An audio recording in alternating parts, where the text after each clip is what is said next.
Purihin ang Diyos ng langit, sambahin at awitan. Wasay buksan at ihain, purihin Diyos, purihin. Alleluia, alleluia. Labis sa hari natin, purihin luwalhatin, biyaya't pagliligtas sa ating nagugupit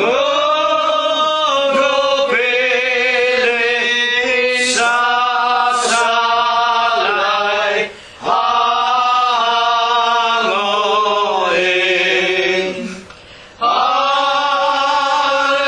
Alleluia, alleluia, gloria Patri Dei.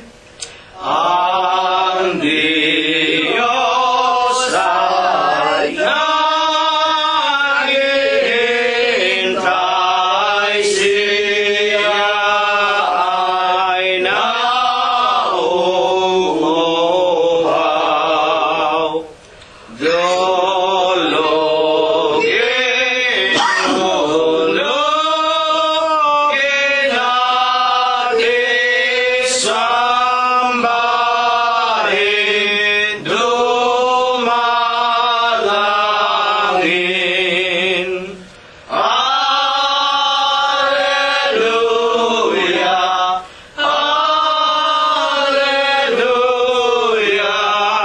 Diyos na mawain, angeles sa kaitaasan ng pupuri-purihin. Halina mga kapatid sa templo ng amang Diyos. Alleluia, alleluia. Diyos purihin,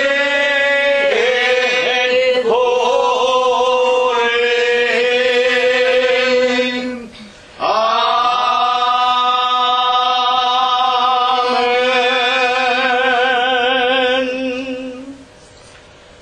Sa banal at dakilang pangalan po ng ating nag-iisa at buhay na Diyos, na walang iba kung hindi ang ating Panginoong Hesukristo, ako po ay bumabate sa inyong lahat ng kapayapaan.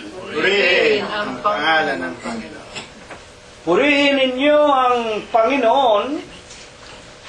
Purihin ninyo ang Panginoon mula sa mga langit. Purihin ninyo ang Diyos sa kanyang mga kaitaasan. Purihin ninyo siya, ninyong lahat niyang mga anghel.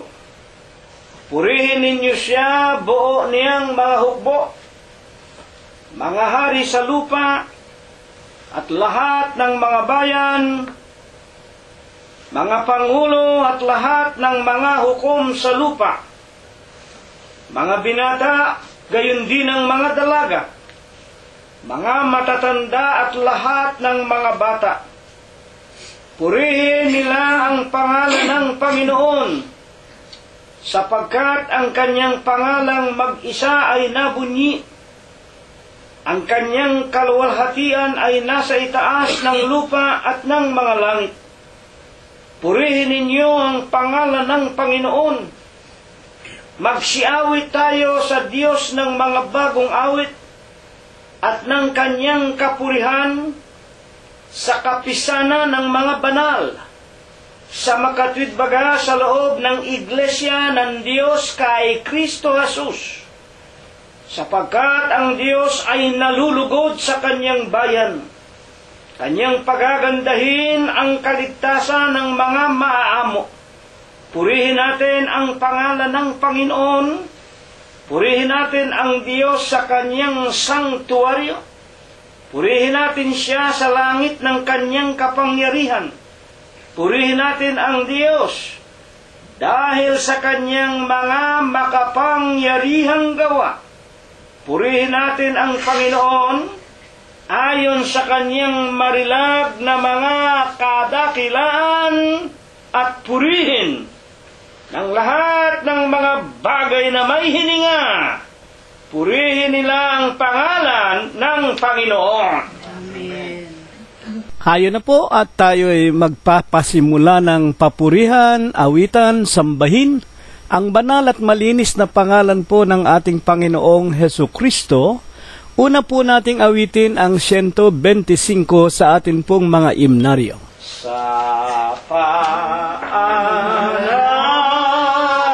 mo'y nananampilan, O Diyos na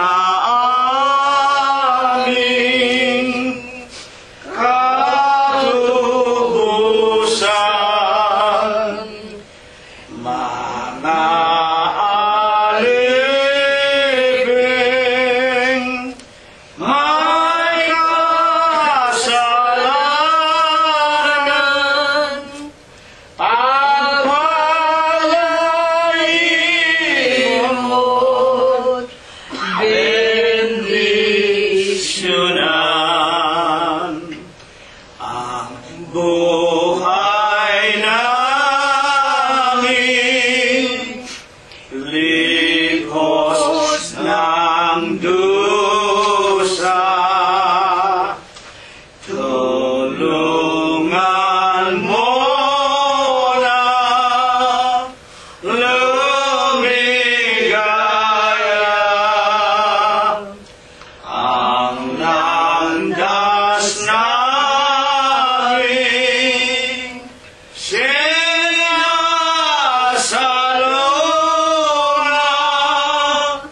ay tanglawan mo ng pag-asa. Ikaw nga lamang, O aming Ama, sa puso namin sinasamba.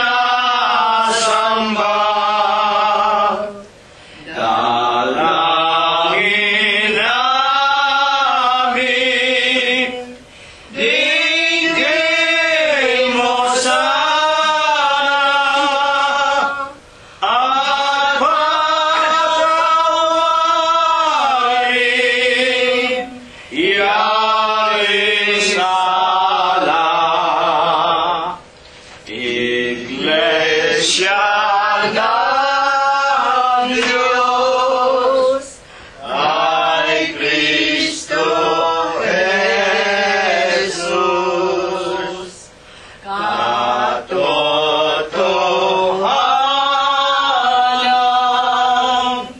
di masayot. Hintulutan dito matapos ang aming buhay sa silong sa paanan mo, O aming Jesus. Lumalaki at luluhod ang samba naming ihandog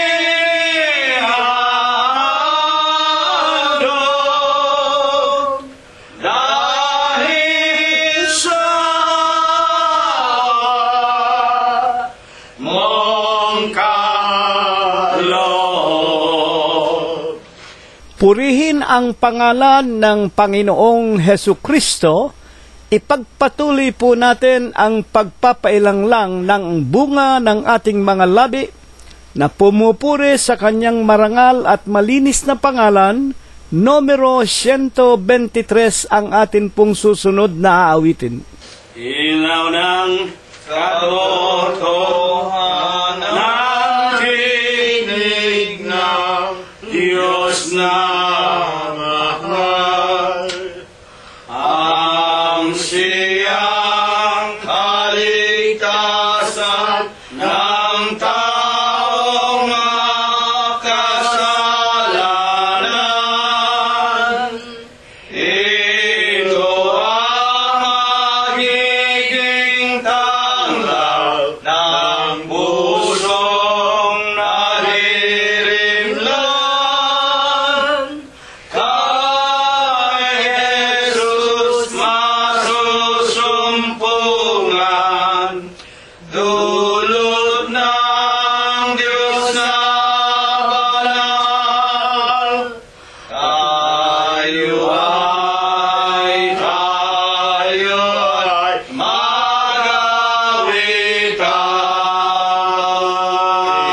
magawitan sa langit ang marikit bayang banal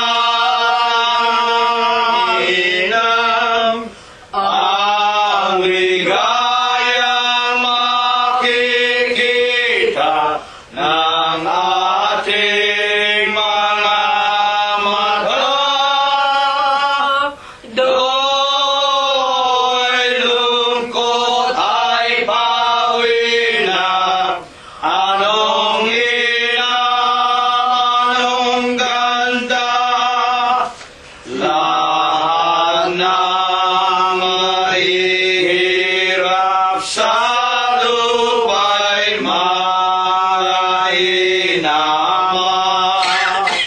Pinagusig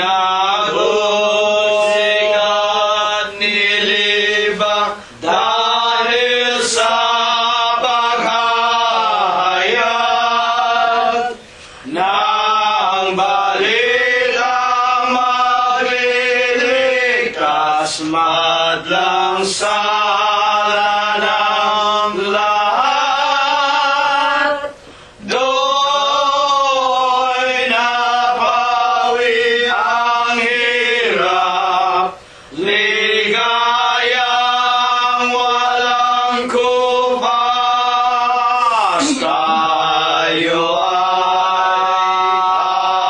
ay magawitan.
langit,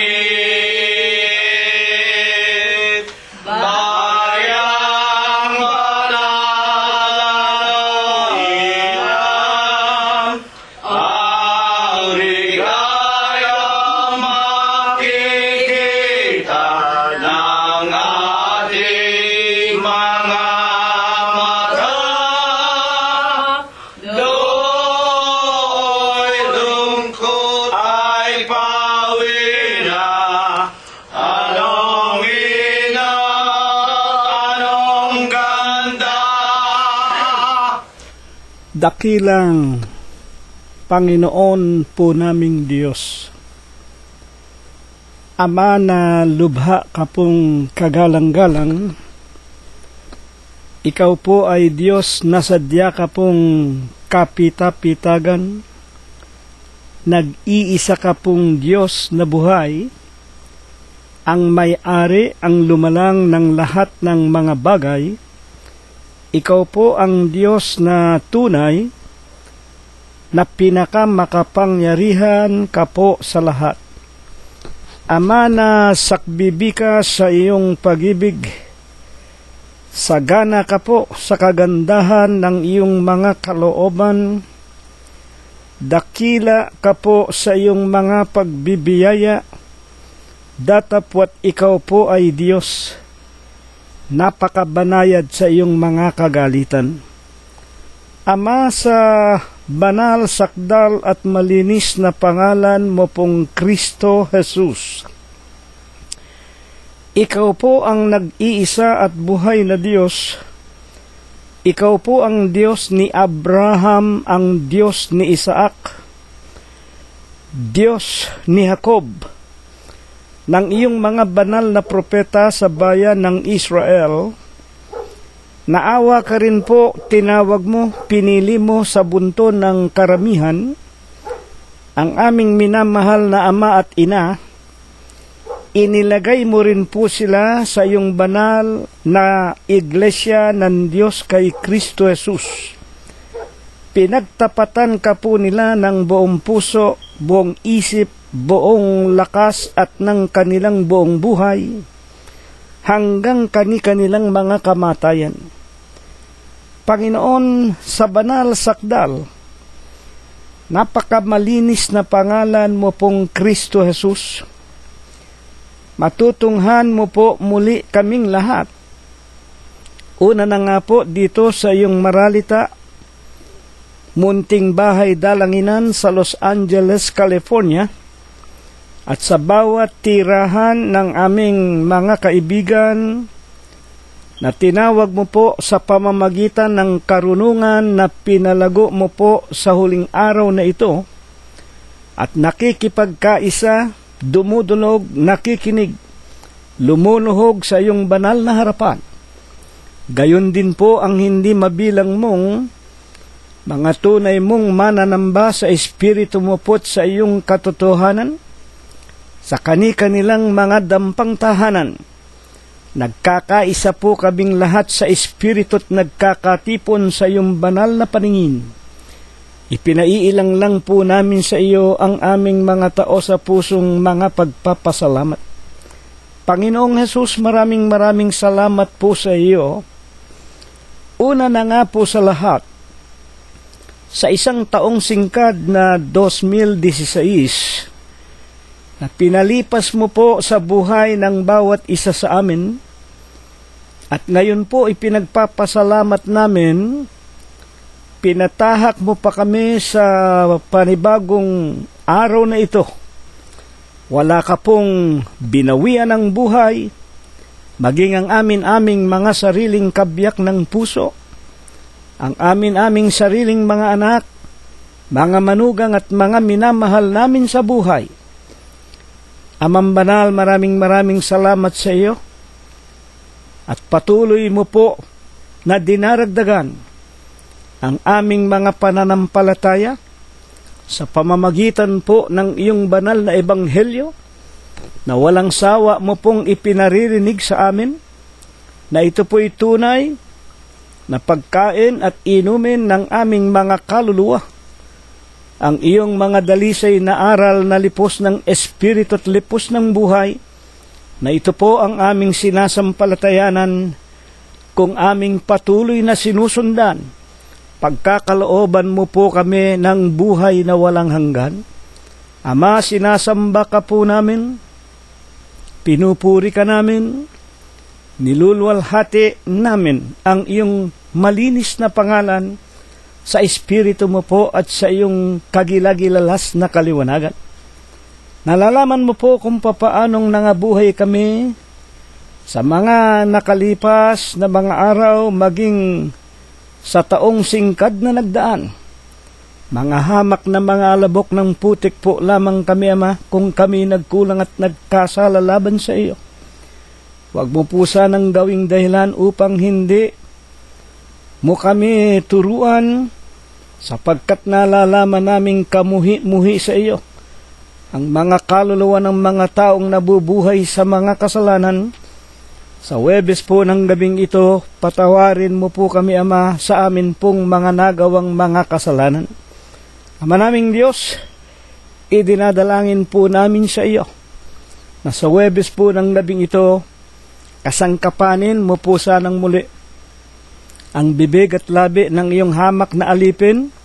Banalin mo sana ang kanyang puso, linisin mo sana ang kanyang kalooban, bigyan mo rin sana ng bisa at kapangyarihan ang kanyang tinig, na kung ito po ay aming mapakinggan, lubos na makapagturo sa amin ng lalong maraming mga kaalaman at ng lalong maraming matutuwid na kaparaanan ng paglilingkod sa iyo.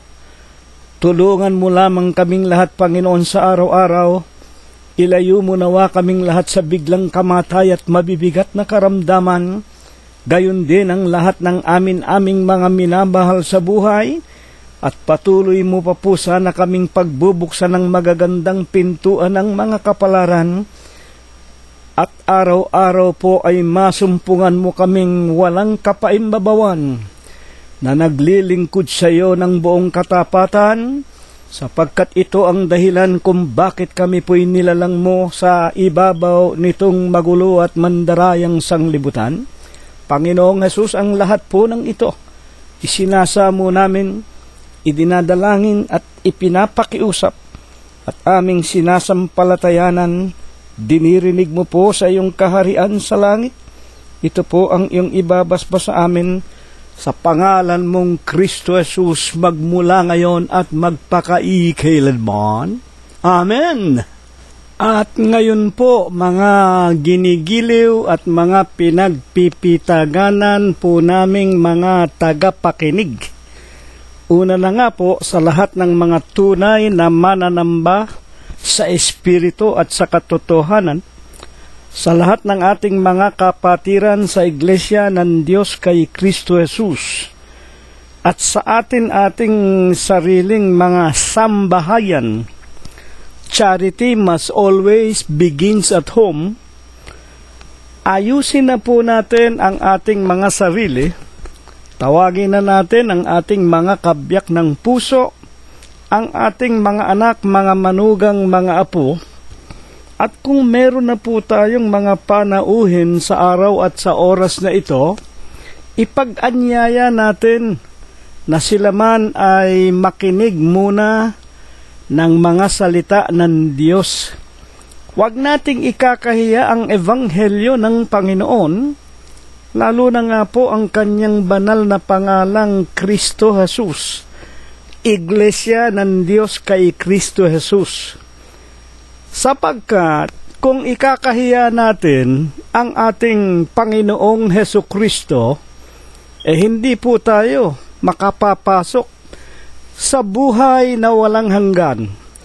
Huwag po nating kalimutan, kunin na rin po natin ang ating mga Biblia, at tayo po ay magpapasimula na ng ating mga banal na aralin na inihanda ng Panginoong Hesus doon sa langit, para ito po ay iparinig sa atin. Buksan po natin ang aklat ng propetang si Mikas. Sa kanya pong kapitulo 6, versikulo 8, na ito po ay malimit na mapakinggan natin. Dadapat sa araw at oras na ito ng Huwebes, ito po ang pinakatampok na ibig ng Diyos lubusan nating maunawaan, lalo na nga po sa pagbibigay niya sa atin na tayo'y maging mapapalad na binubuhay pa niya hanggang ngayon na 2017. Sa Bibliang Tagalog atin pong basahin, kanyang ipinakilala sa iyo o tao kung ano ang mabuti at ano ang hinihingi ng Panginoon sa iyo. Kundi, gumawa ka na may kaganapan, whole, at ibigin mo ang kaamuan at lumakad ka na may kababaan na kasama ng iyong Diyos. Sa English, King James Version, He hath showed thee, O man, what is good, and what do the Lord require of thee, but to do justly, to love mercy, and to walk humbly with thy God. Wala rin pong pagbabago. Binabasa natin parehong Tagalog at English na pinanggalingan ng Tagalog. At kung meron pong konting pagkakalisya, itinutuwid po ito ng Panginoon sa pamamagitan nga po ng ating mga pag-aaral. Bilang pagpapasimula, sa pagpapasapit po sa atin sa taong 2017, tayo na pinapalad pa.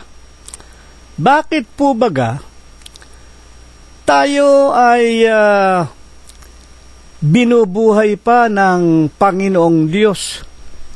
Ayon sa Biblia, bakit ang ilan sa atin, kung hindi man lahat sapagkat sa katunayan, tayo po maraming mga kaibigan, kapitbahay, mga kamag-anakan na hindi na nakasapit sa 2017. Bakit nga po baga?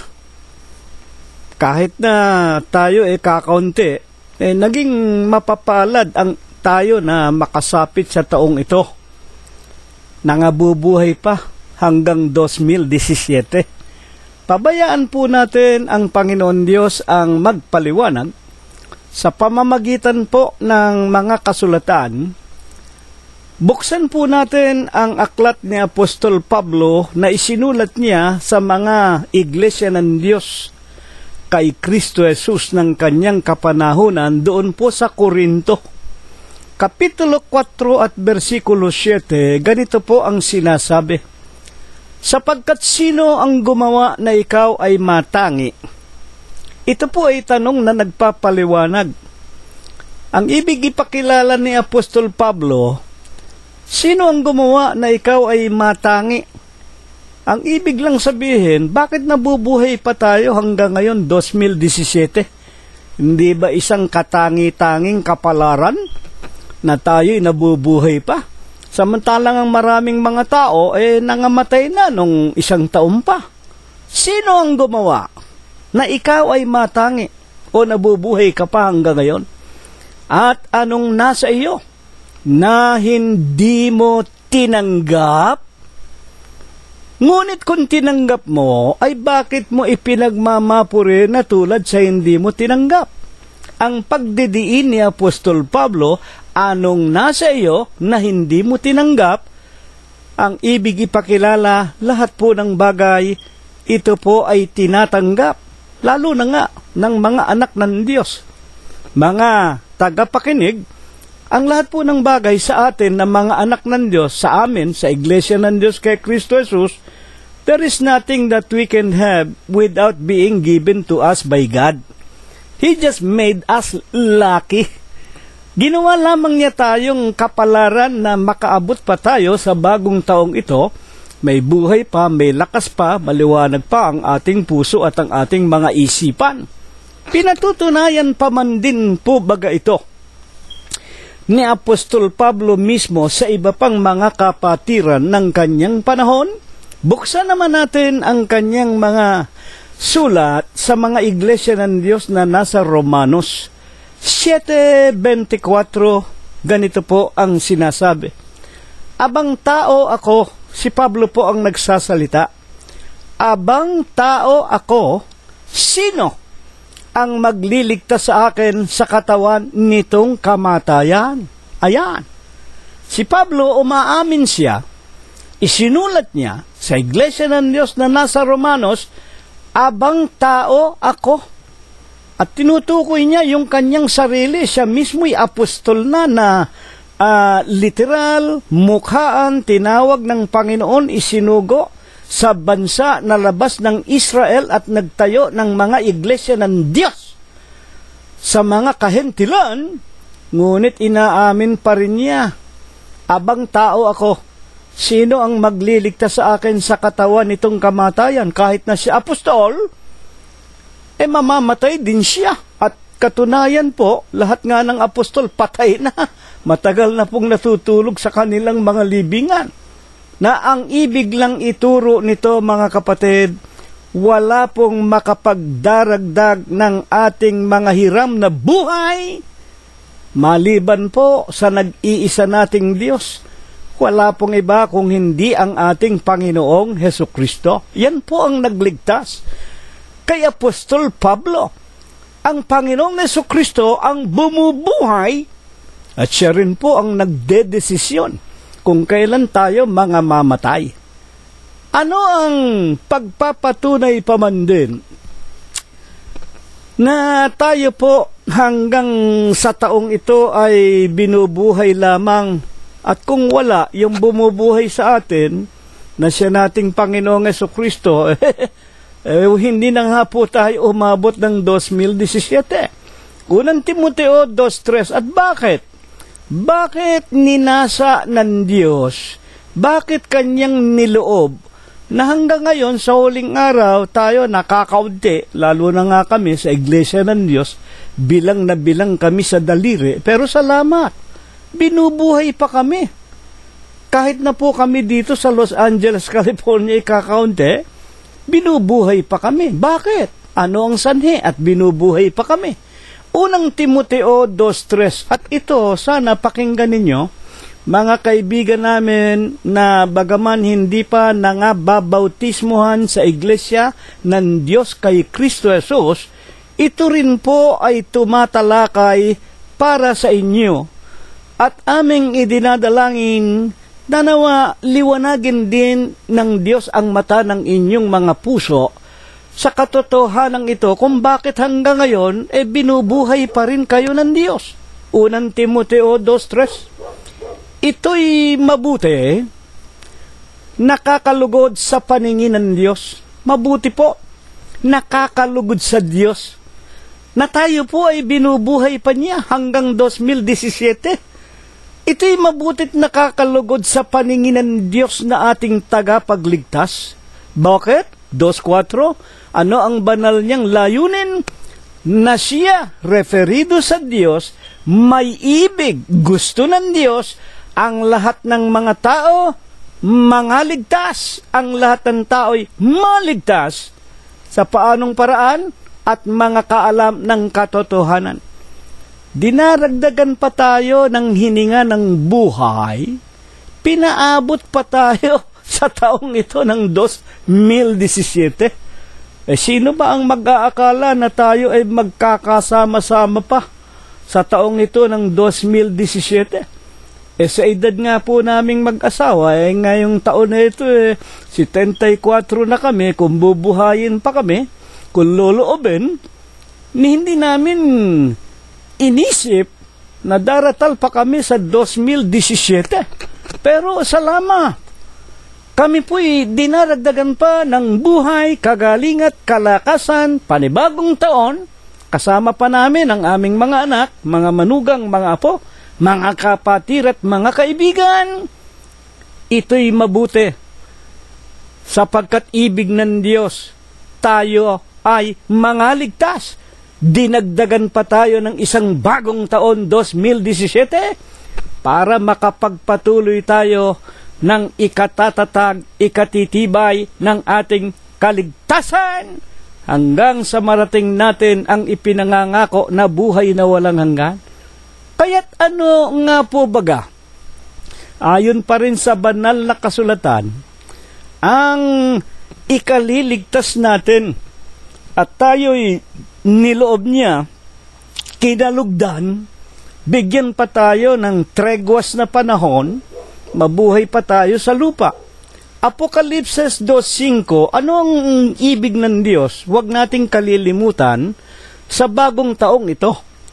Apokalipsis 2:5, kaya't alalahanin mo kung saan ka nahulog. Remember where thou hast fallen. Sa Ingles, alalahanin mo kung saan ka nahulog. Ano bang ibig sabihin nitong nahulog? Alam po natin sa loob ng 365 mga araw na nagdaan 2016, tayo nga mga hamak na alabok ng putik po lamang. Marami po tayong kapintasan. Wala pong nakaabot sa kalwalhatian ng Diyos. Na kung liliwanagin lamang, wala pong naging tunay na banal sa atin. Kahit na po kami sa loob ng iglesia ng Diyos na katawan ng Panginoong Jesucristo, kasama rin kami sa sinasabi ni Apostol Pablo sa Kapitulo 3, versikulo 10 hanggang 18, walang matuwid, wala, kahit isa.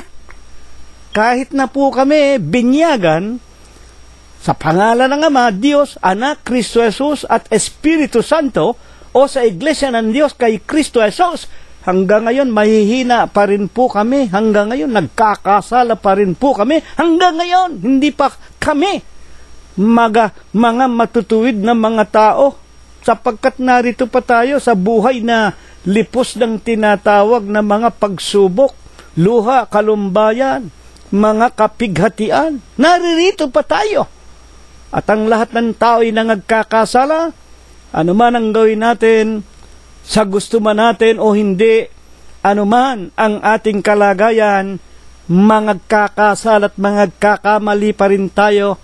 Kaya nga, binuhay tayo, 2017, ginawa tayong mapapalad. Ibig niya, ano? Alalahanin natin kung saan tayo nahulog. Itong tinatawag na New Year's Resolution. Alalahanin natin kung saan tayo nagkamali. Alalahanin natin bakit tayo nagkulang. Alalahanin natin kung ano kinahulugan natin. Apokalipsis 2:5, kaya't alalahanin mo kung saan ka nahulog. At kung maalaala natin ang ating mga kasalanan, ibig lang sabihin ng nahulog, naloko tayo ng matandang ahas ng diablo't Satanas, magsisi ka at gawin mo ang iyong mga unang gawa. O kung hindi ay paririyan ako sa iyo, ang wika ng Diyos. Apokalipsis 2:5. Alalahanin mo kung saan ka nagkamali. At pag nalaman mo na ang kamalian mo, ay pagsisihan mo. At bumalik ka sa iyong unang gawa. Kung hindi ka magsisisi, at kung hindi ka babalik sa gawa ng kabanalan, paririyan ako sa iyo at aalisin ko ang iyong kandelero. Ang kandelero, ilawan. Ang ilawan ng ating kaluluwa, yung ating pananampalataya, yung pagkakilala natin sa Ama, Anak, Espiritu Santo, at sa kanyang banal na ebanghelyo, na ang mga ito ay iisa. Alam natin yan. Kung hindi, aalisin ko sa iyo ang ilawan o ang pananampalataya sa kanyang kinalalagyan, maliban na magsisi ka. Basahin po ninyo, Kapitulo 2, versikulo 5, habang ako man ay nagbabasa, para matiyak ninyo na yung binabasa ni kapatid na Cirilo, yun po ang katotohanan. Sapagkat ito ang dahilan, binuhay tayo, 2017, ito ay mabuti, nakakalugod sa Ama, na tayo po makaalam ng tinatawag na katotohanan para tayo maligtas. Ano po ba naman Ang kalimitan, kinahuhulugan ng mga anak ng Diyos ayon sa Biblia. Ito, magandang tanong.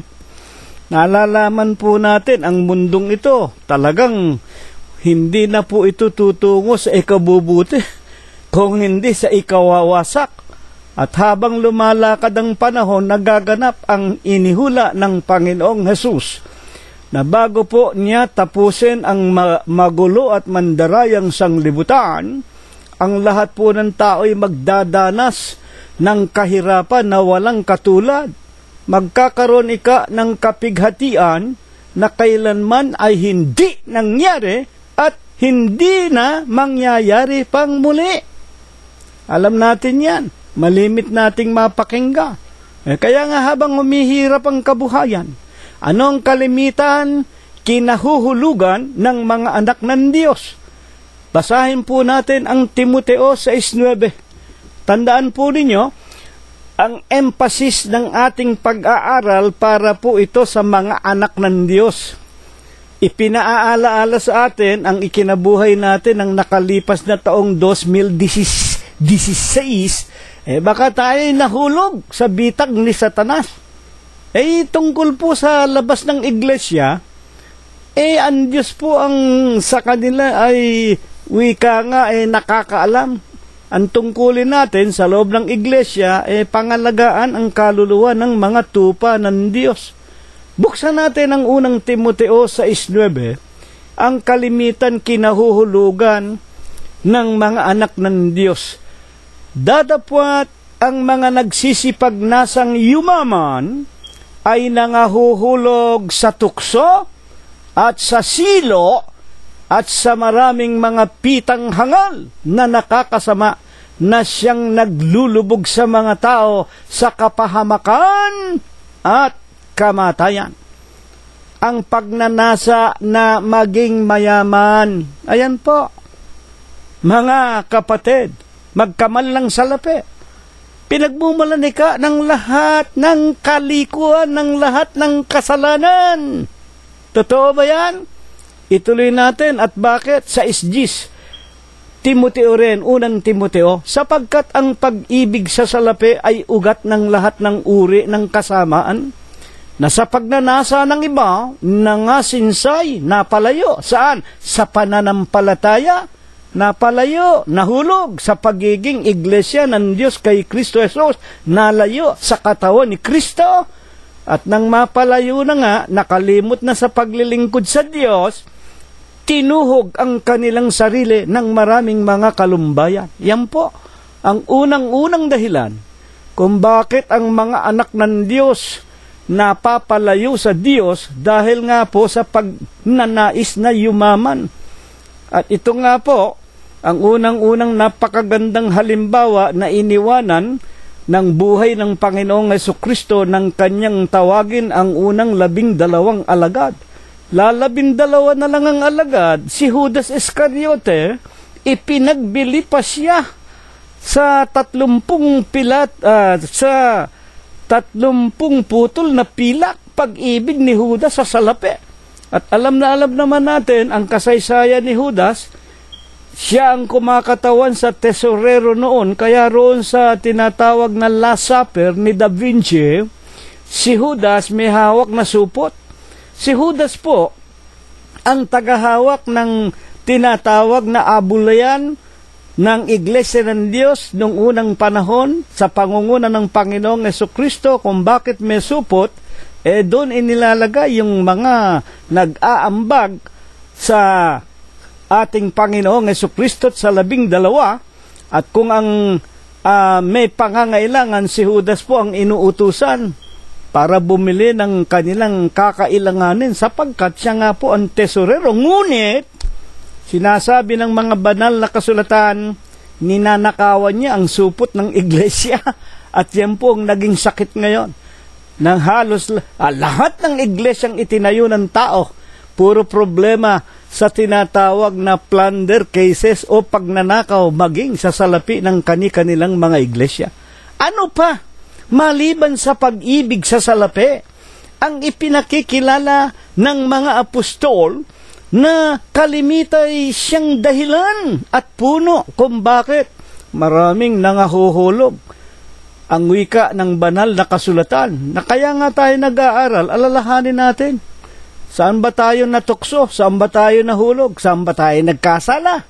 At kung maalaala na natin, pagsisihan natin. Hindi na natin uulitin.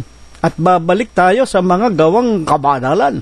Buksan natin ang unang Timoteo 5:6. Dadapwat ang nagpapakabuyo sa mga kalayawan. Ito po, ang mga nagpapakabuyo sa mga kalayawan.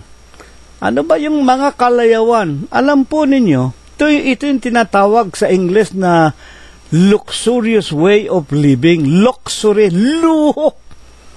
Ang mga nagpapakabuyo sa mga kalayawan, everything that is, shall we say, not needed by our subsistence in this earth, all of those are unnecessary. Lahat po ng kalabisan, kalayawan, sobra, pagka dyan ibinuhos ng tao ang kanyang buhay, ang kanyang lakas, ang kanyang pag-iisip, ang nagpapakabuyo sa kalayawan, bagaman mga buhay sila'y mga patay, at karamihan na nga po rito, yung mga mayayamang mga tao na wala na nga pong araw, oras, wala na nga pong panahon para sa paglilingkod sa Diyos. Luxurious nga eh. Puro kaligayahan. Puro panglupa. At napakarami nga po na nadaraya. Ang matandang ahas, ang diablot Satanas. Tingnan na lamang ninyo, pinalago nga ng Diyos ang karunungan sa huling araw, kasama rin po sa paglago ang napakaraming mga luho. Di ba ninyo nakikita?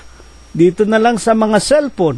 Sa cellphone, may sine, may television, may computer, sa iPad, lalo na nga yung video games na yan.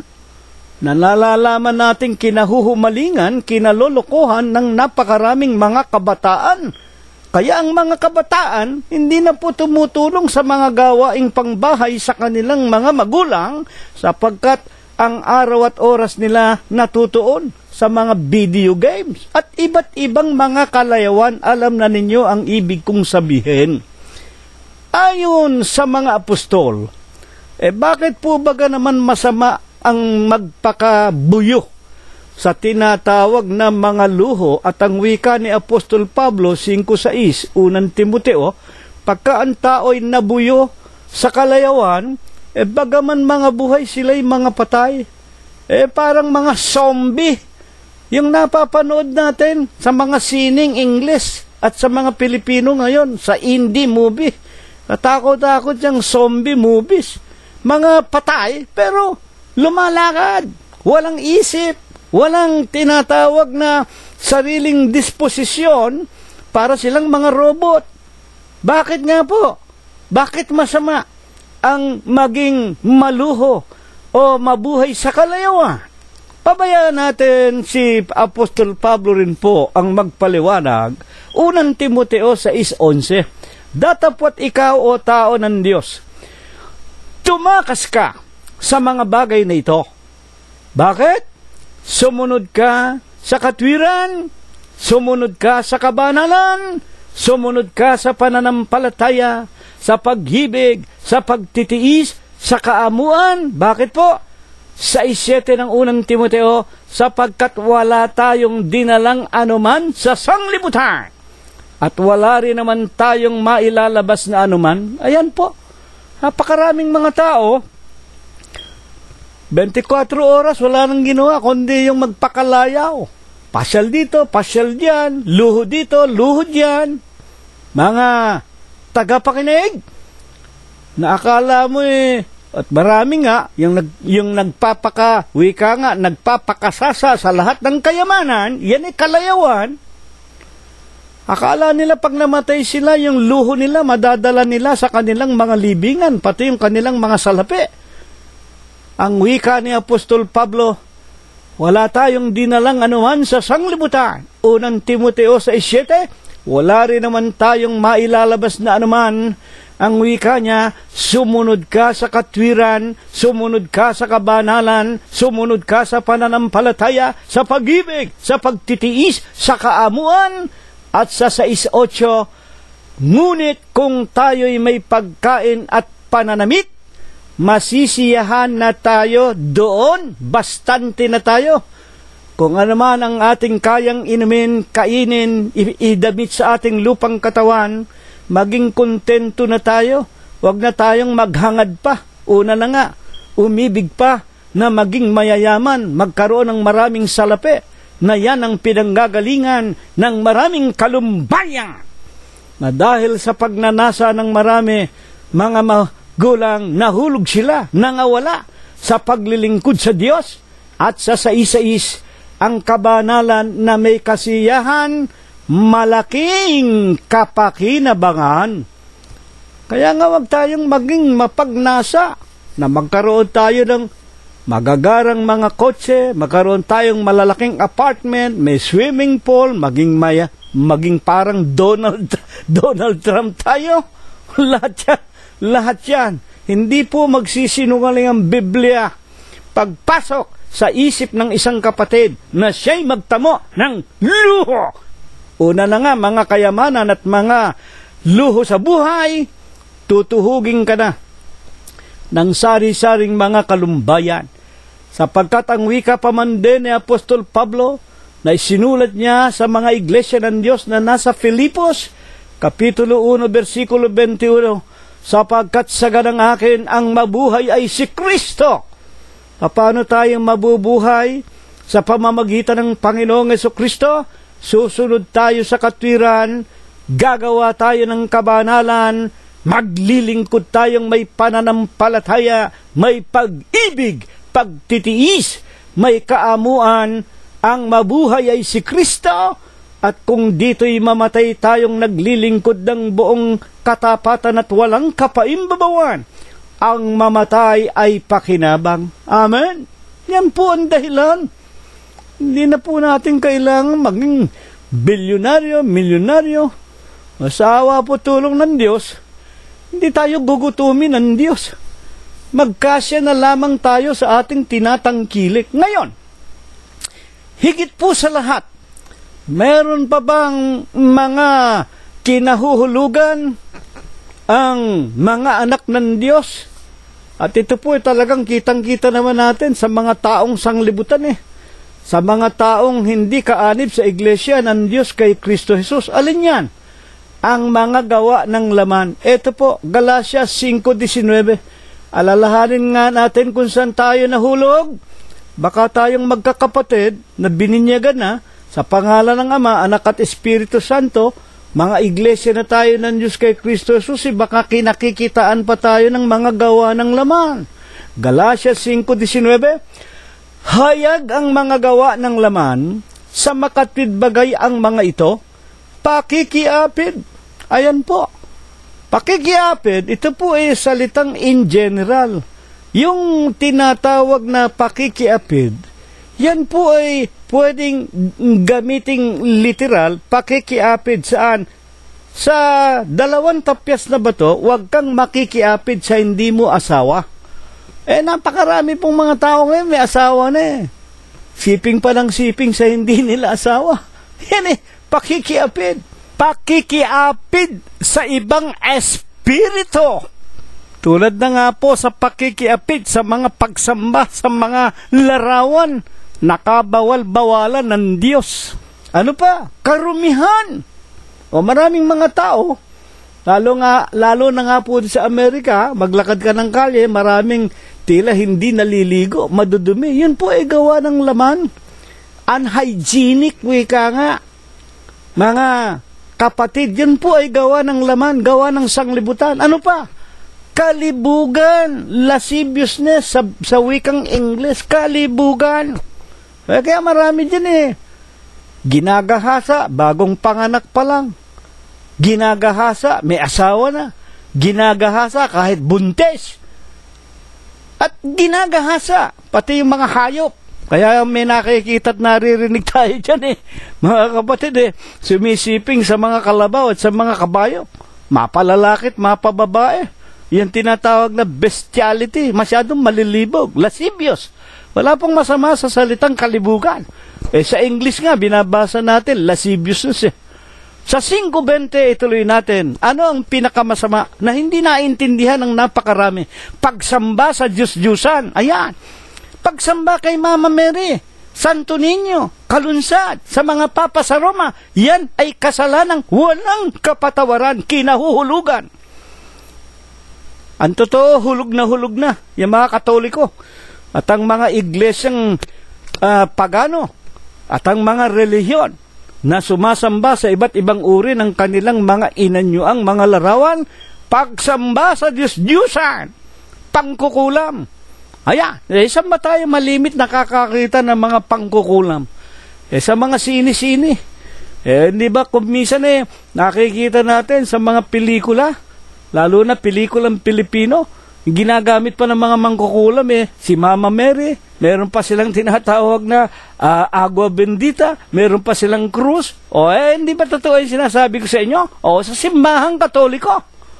Kaya nga, yung simbahang Katoliko wala naman itinurong mabuti Pagsamba sa Diyos-Diyusan, pangkukulam, pagtataniman, paghihinampo, pagtatalo-talo, panidibugho, jealousy, pagkakaalitan, argumentation, mga pagkakampi-kampi, groupings, mga pagkakabahabahagi, mga hidwa, maling pananampalataya, wrong faith.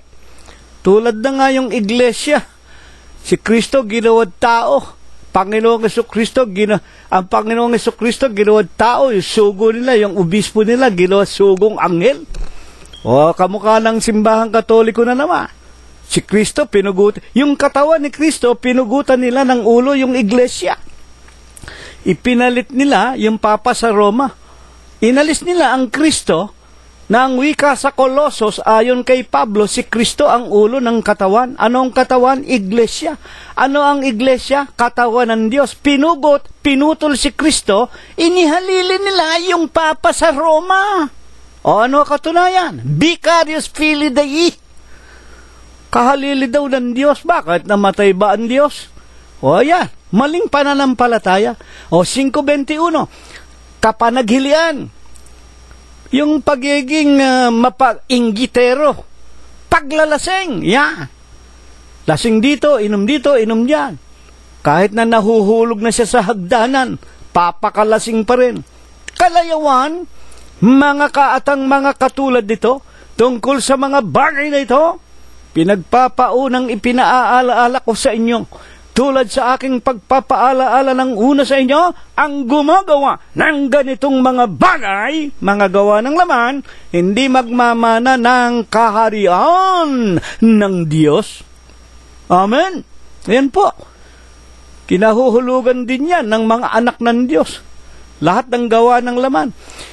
Bagaman nalalaman ng mga anak ng Diyos ang sinasabi ng Diyos, ang babala ng Diyos sa Apokalipsis sa kanyang 18:4, magsilabas kayo sa kanya, bayan ko. Ayaw pa rin umalis ng ilang mga membro ng iglesia ng Diyos kay Kristo Jesus. Kaya nga ako inalulungkot Sa Facebook may mga kapatid na sa iglesia na bautismuhan, nagpabinyag.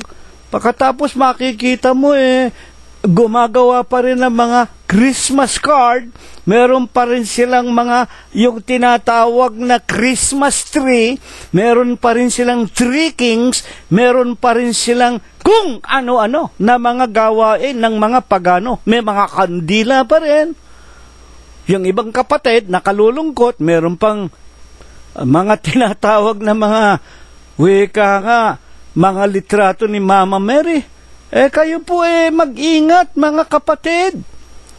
Ang wika ng Panginoong Jesucristo, Apokalipsis 18:4, magsilabas kayo sa kanya, bayan ko. Una na nga sa lahat ng mga mali, hidwang pananampalataya, nagawain ng mga pagano o ng mga Katoliko, umalis kayo sa kanila. para wag kayong madamay sa kanilang mga sumpa at sa kanilang mga hatol. Kaya nga po ayon sa Panginoong Hesukristo, ano ang kanyang ipinapayo sa lahat ng kanyang mga anak sa Iglesia ng Diyos kay Kristo Jesus? Kung nagubon man sa mga kasamaan, sa mga gawa ng laman, sa pagtatampisaw sa lahat ng wika nga, luho sa buhay ng nakalipas na taong 2016, magbangon ka sa gitna ng mga patay. Totoo ba yan, mga kapatid? Efeso 5:14. Kaya nga sinasabi niya, gumising kang natutulog, magbangon ka sa gitna ng mga patay. Bakit sinasabing gitna ng mga patay? At liliwanagan ka niya sapagkat ang nagpapakabuyo sa kalayawan, sa kasalanan, bagaman mga buhay sila'y mga patay. Magbangon tayo, umalis na tayo sa gitna ng mga zombie ng mga tao. At kung sino yung mga zombie na yan, yan ang simbahang Katoliko, yan ang mga panatikong Katoliko. Basahin ninyo aklat ng mga awit. 115, umpisahan nyo sa 4 hanggang 8, ang sinasabi doon, ang nagsisigawa sa mga Diyos-Diyusan at ang mga nananalig sa kanila magiging gaya nila. Bakit? May mata hindi makakita, may ilong hindi makaamoy, may tenga hindi makarinig, may bibig, may ngalangala hindi makapagsalita, may kamay, may paa, hindi makapagliligtas ng kahit isang tao. Mga kapatid, sila magiging gaya ng kanilang mga Diyos-Diyusan, mga zombie. Mga zombie kayo. At tayong mga nalugmok dyan, naloko dyan, magbangon na tayo. 2017 na, umalis tayo sa gitna ng mga patay. Umalis tayo sa gawain ng simbahang Katoliko, ng mga Protestante at ng iba't ibang relihiyon na itinayo ng tao. At bumalik tayong muli sa iisang iglesia ng Diyos kay Kristo Jesus. 5:15 hanggang 16, Efeso. Mag-ingat nga kayong lubos kung paano kayo lumalakad. Sa taong ito, mag-ingat na tayo. Huwag gaya ng mga mangmang, kundi gaya ng marurunong. Saan pinarunong? Na inyong samantalahin ang panahon, sapagkat ang mga araw ay masasama. Maging matalino tayo. Unawain natin ang nangyayari sa kapanahunan natin sa huling araw, yung pagpapatayan, yung paglaganap ng tinatawag na kalikuan, ang pagsama ng buong sanglibutan. Malapit na ang araw. Matakot na tayo, malapit nang wakasan ang sanglibutan. At sa 5:17 na Efeso, huwag kayong maging mga mangmang, kundi unawain ninyo kung ano ang kalooban ng Panginoon. Ano ba ang kalooban ng Panginoon? Tulad nga po sa ating paksa, ito po ang ating paksa. Ano ang kalooban ba ng Panginoon sa atin sa taong ito ng 2017? Mika 6:8, kanyang ipinakilala sa iyo, o tao. O tao! Kung ano ang mabuti, ayan, unawain natin ang kalooban ng Panginoon, alin ang mabuti. At ano ang hinihingi ng Panginoon sa iyo? Ano bang hinihingi sa atin ng Panginoon na mabuti? Gumawa ka na may kaganapan. Tatapusin natin ang ating gawain saan? Sa mga banal, matuwid at mabuti. Romanos 7:12, ang utos banal, ang utos matuwid, ang utos ay mabuti, ibigin ang kaawaan, lumakad na may kababaan kasama ng iyong Diyos. Ito po ang kalooban ng Panginoon na ipinauunawa niya sa ating lahat na buhay pa hanggang ngayon, 2017. Binuhay tayo. Binigyan tayong magandang kapalaran. Sapagkat ibig niya, magkaroon tayo ng New Year's resolution. Alalahanin natin kung saan tayo nahulog na mga kalikuan, tukso, kalayawan. At kung matutuhan na natin ang kinahulugan natin, magbangon tayo sa gitna ng mga patay o sa lahat ng mga gawang mga patay. manumbalik tayo sa Kanya, lumakad tayong muli nakasama ng ating Panginoon Diyos. Ano nga ang ibubunga nitong tinatawag na pagsunod natin? Kanyang ipinakilala sa iyo o tao kung ano ang mabuti. Ano ba yung mabuti? Una na nga, 7:12, ang utos ng Diyos banal, matuwid at mabuti. Bakit kailangang unawain natin ang tinatawag na kautusan ng Diyos? Ecclesiastes 12:13. Sundin natin ang kanyang mga utos. Ito ang buong katungkulan ng tao. Ano ba ang dapat nating susundin? Kikilalanin na dapat nating isakabuhayan sa taong ito ng 2017, Efeso 2:10, sapagkat tayo'y kanyang gawa, nilalang tayo kay Kristo Jesus upang lumakad sa lahat ng mabubuting gawa na inihanda niya nung una pa upang siya nating lakaran. Pinasapit tayo sa 2017, hindi para tayo lumakad sa kautusan ng mga papa sa Roma. Hindi para lumakad sa kautusan ni Mama Mary. Hindi para lumakad sa kautusan ng kung sino-sinong mga sugong anghel daw, mga kapatid na mga tao. Binubuhay tayo para lamang kay Kristo Jesus. Susunod tayo sa kanyang mga kautusan. Romanos 7:12. Banal, matuwid at mabuti. Paano mo ba makukuha yung mga kautusan na yan? San Juan 6:63, ang mga salita na sa inyo aking sinasalita, pawang espiritu at pawang buhay, na kung liliwanagin kung susundin natin ang kanyang mga utos na pawang espiritu at pawang buhay. Sa taong ito ng 2017, ano ang ibubunga sa atin? Galatia 5:22 hanggang 23, huling talata, ang bunga ng Espiritu, ng mga salita ni Kristo, ng Ebanghelyo. Ang bunga ng Espiritu ay pag-ibig. Ang bunga ng salita ni Kristo ay katuwaan. Ang bunga ng mga salita ng Diyos ay kapayapaan, pagpapahinuhod, kagandahang loob, kabutihan, pagtatapat, kaamuan, pagpipigil. Laban sa gayong bagay, walang kautusan. 5:25 ng Galatias paman din, kung tayo'y nangabubuhay sa pamamagitan ng Espiritu, eto na, magsisilakad tayo ayon sa Espiritu. Kaya nga tayo, kung binubuhay pa tayo ngayon 2017, para sumunod tayo sa mga salita ng Panginoon na lipos ng Espiritu at lipos ng buhay. Bilang huling-huling katanungan, ang tiyak na igaganti sa atin kung mananatili tayong tapat, naglilingkod, sumusunod sa kanyang mga aral at palatuntunan ng walang kapaimbabawan. Romanos 8:1 ng Romans, there is therefore no more condemnation to those that are in Christ Jesus. Ngayon nga, wala nang ano pa mang hatol. Hindi na tayo itatapon sa impyerno. Wala nang ano pa mang hatol sa mga nakay Kristo Jesus. Sino ang nakay Kristo Jesus?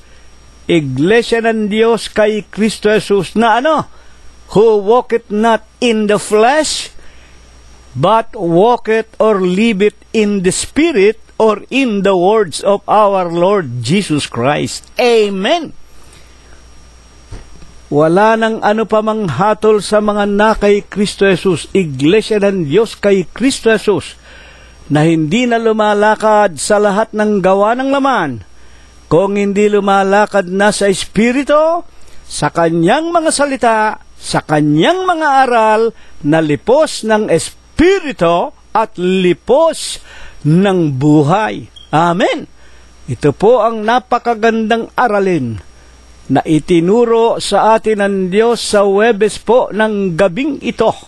Mika 6:8. Kanyang ipinakilala sa atin sa Huwebes ng gabing ito. O tao, kung ano ang mabuti, alam natin ang mabuti, ang utos, banal, matuwid at mabuti, ang utos ng Diyos. At anong hinihingi ng Panginoon sa atin? Gagawa tayo na may kaganapan na kung liliwanagin, do or obey or follow the words of God, holy. Sa Tagalog, sakdal, banal. Magpapakabanal tayo. Iibigin natin ang kaawaan. Kaya nga, iibigin natin pati ang ating mga kapwa-tao. Ayaw kong maitapon sa impyerno, ibabalita ko ang mabubuting aral na ito sa lahat ng tao. Tulungan lamang ako ng Diyos para sila man ay makalasap ng kaligtasan at lumakad na may kababaan na kasama ng iyong Diyos. At kung saan naroon ang ating Panginoong Jesucristo, San Juan 12:26, kung sino man ay naglilingkod sa akin, sumunod sa akin, kung saan ako naroroon, doon naman doroon ang lingkod ko. Si Kristo nga ang ulo ng katawan. Sa atin, sa Iglesia ng Diyos, Christ is the true Pope. The Pope, ang Papa, ang Ama, ang iisang buhay na Diyos. Diyos ni Abraham, Diyos ni Isaac at ni Jacob. Di po yung mga demonyong mga papa sa Roma. Mga demonyo yan, nagpapakunwaring anghel ng kaliwanagan. Ito po ang itinuro sa atin ng Diyos. Sa Iglesia ng Diyos, magsama-sama tayo mga kapatid. Huwag kayong magagalit sa amin. Binabasa lamang namin sa inyo ang katotohanan. Ito nawa ang ipagpala. Ito nawa ang ibasbas ng Diyos sa ating lahat. Magkaroon tayo ng bagong resolusyon sa taong 2017. Lumakad tayo sa bago buhay na daan. Ayon sa ipinakikilala ni Apostol Pablo sa makatid baga sa Hebreo Kapitulo 10, versikulo 19 hanggang 21, ang bago at buhay na daan, ang katawan ng ating Panginoong Jesucristo, ang Iglesia ng Diyos kay Kristo Jesus. Dito namin kayo inaanyayahan, magsama-sama tayo, pagpalain tayo ng Panginoon, magmula ngayon, magpakailanman. Amen. At ngayon ay tanggapin po nating lahat ang walang hanggang pag-ibig, walang hanggang pagbibiyaya, ang pakikipisan, ang kaaliwan, ang pamamatnubay at ang kagalingan, ang hindi maulatang banal na biyaya, basbas at bendisyon, pagliligtas at pagpapagaling ng kanyang banal na espiritu. Ito nawa ang muli niyang ipagkaloob sa ating mga magkakapatid sa Huwebes ng gabing ito. Patagusin ng Diyos sa ating mga sariling mga kabyak ng puso, sa lahat ng ating mga anak, mga manugang, mga apo, kasangbahay at kamag-anakan sa laman, sa ating mga kaibigan, sa gagawin nating paglalakbay sa araw-araw sa paghanap ng ikabubuhay, sa loob at labas ng ating mga dampang tahanan, at sa buong kalaganapan ng Iglesia ng Diyos kay Kristo Jesus, magmula ngayon, magpakailanman. Amen. Kapayapaan po ang sumaatin mga kapatid. Purihin ang pangalan ng Panginoong Hesukristo hanggang sa darating na linggo kung tayo po ay binubuhay pa. Maraming salamat po sa inyong lahat.